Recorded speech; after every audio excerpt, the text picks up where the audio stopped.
سے آفتاب کروں، کسے میں ترک کروں، کس کا میں انتخاب کروں؟ حضرات چند لمحات کے لیے حاضر ہوا ہوں۔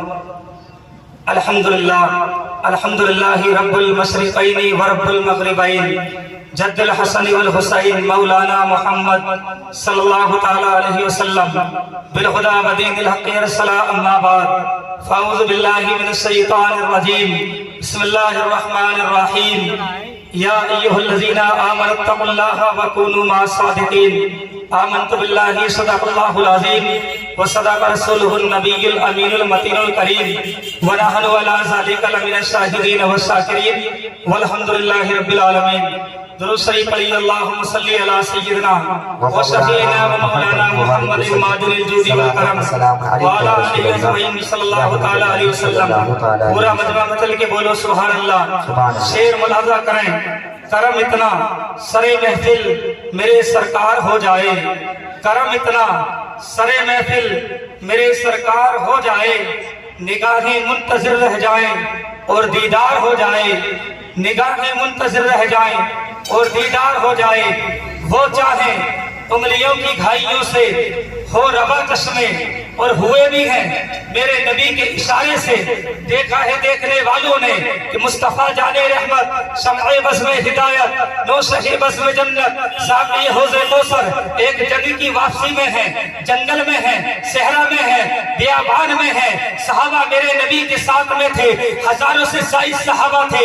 صحابہ اپنی اپنی سواری سے اترے، اترنے کے بعد میں میرے نبی کی اونٹنے کے قریب آئے، آ کے عرض کرتے ہیں یا رسول اللہ پانی ختم ہو گیا ہے، پانی عطا فرمائیے۔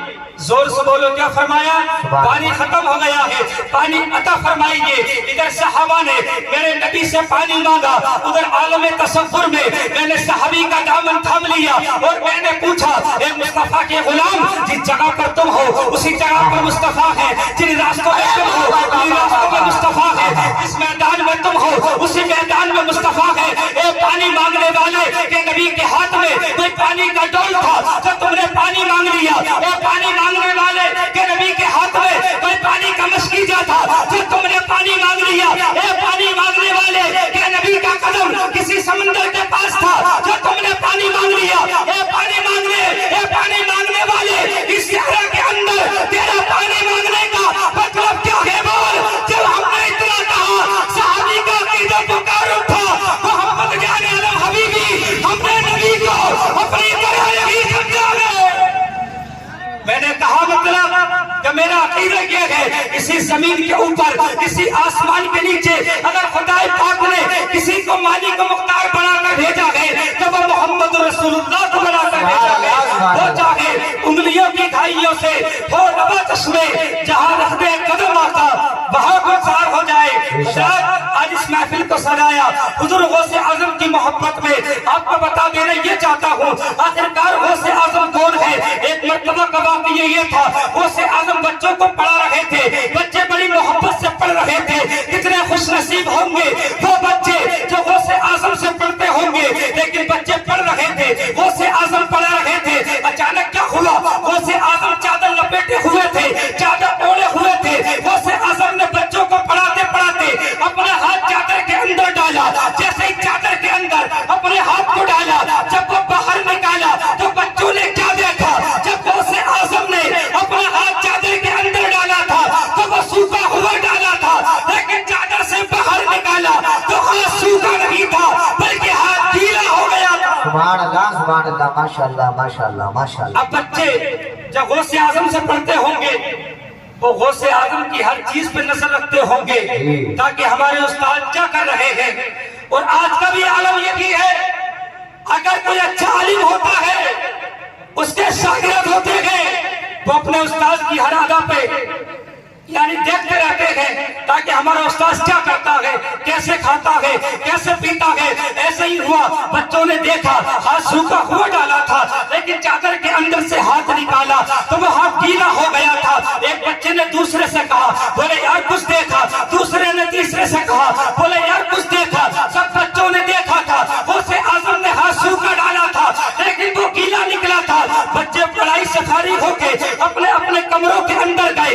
ایک بچے نے دوسرے سے کہا، بولے یار غوث اعظم سے پوچھتے گئے آخرکار آپ نے ہاتھ سوکھا قافلہ کیسے نکلا ہے؟ دوسرے نے کہا تھا، بولے بھائی جب غوث اعظم کسی وقت پہ یہ کہیں گے پوچھو کیا پوچھنا ہے، اپنے یہ سوال پوچھ لیں گے، آج کی تاریخ لکھ لو، آج کا دن لکھ لو، آج کا وقت لکھ لو۔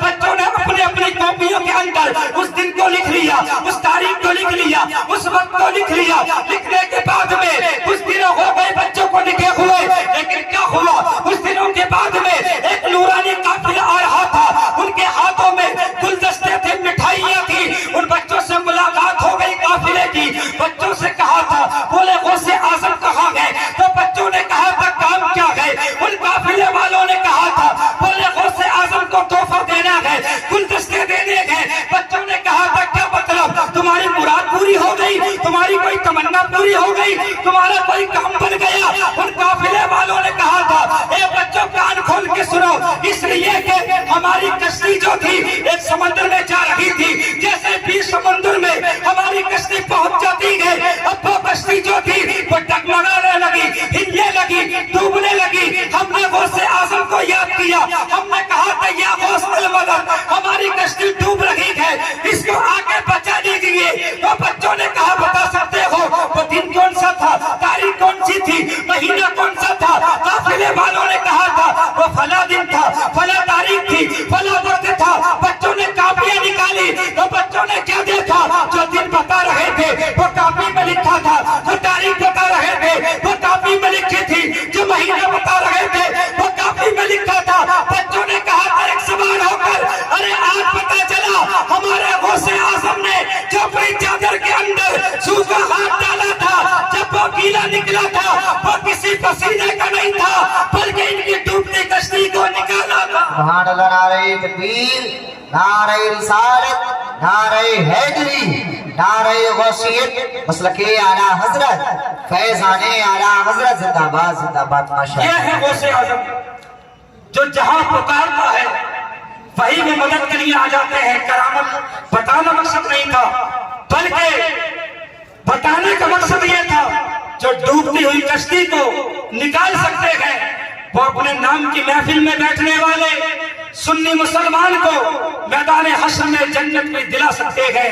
استغفر اللہ ربی من کل ذنب و اتوب الیہ۔ ایک بار کلمہ پڑھ لیجیے، لا الہ الا اللہ محمد رسول اللہ۔ السلام علیکم ورحمۃ اللہ۔